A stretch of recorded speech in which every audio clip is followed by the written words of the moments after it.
So hey guys, and welcome back to Born Traveller. Right, in this video, it's a quick one. I'm going to talk about why you should travel to Turkey in July 2021.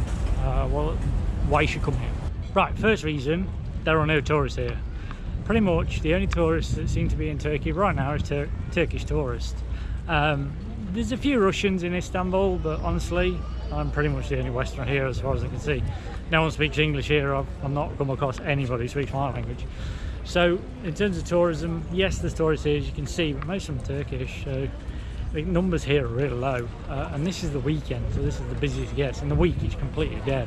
So the great thing is, everywhere you go you can get good photos. You've not got hundreds of crowds in the way.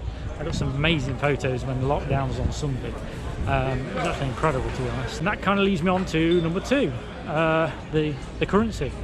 Because of COVID-19 and other factors, the Turkish lira right now is $1 to 8.37, almost, you know, 3 times as much as it used to be. I've got a guide, I've got a Lonely Planet from 2018, and it was 3 lira to the dollar. So you can imagine how expensive it was here. So a $30 hotel is now 10.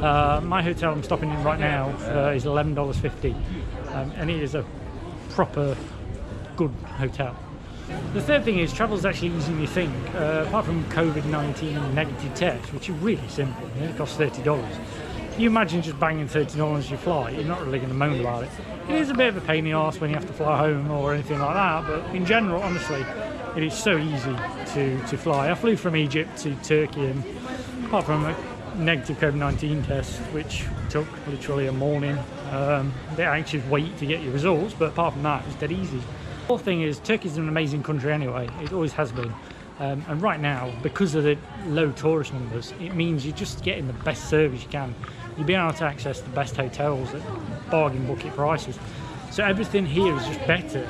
You're not competing for everything.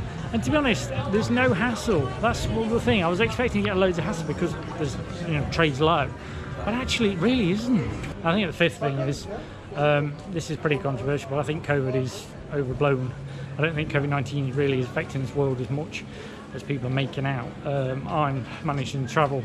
Okay, I've been vaccinated, fair enough, but it really is, everyone's just getting on with their normal lives. And yes, I understand a few people are getting ill, but when you actually look at the numbers compared to how many people are on the planet, the chances of dying from COVID-19 is pretty low if you're young and fit. So if you're young, you've got money in the bank and you want a backpack, do it. Just do it now, because it's one of the best times I've ever had. Travel is traveling during COVID actually is pretty good. It can be a bit of a pain in the arse, but in general it's really positive. There are a lot of benefits to traveling right now. So guys, that's it for this video. I hope you enjoyed it. Just another quick one. Please remember to subscribe to the channel, turn on the notification button, and I will see you next time.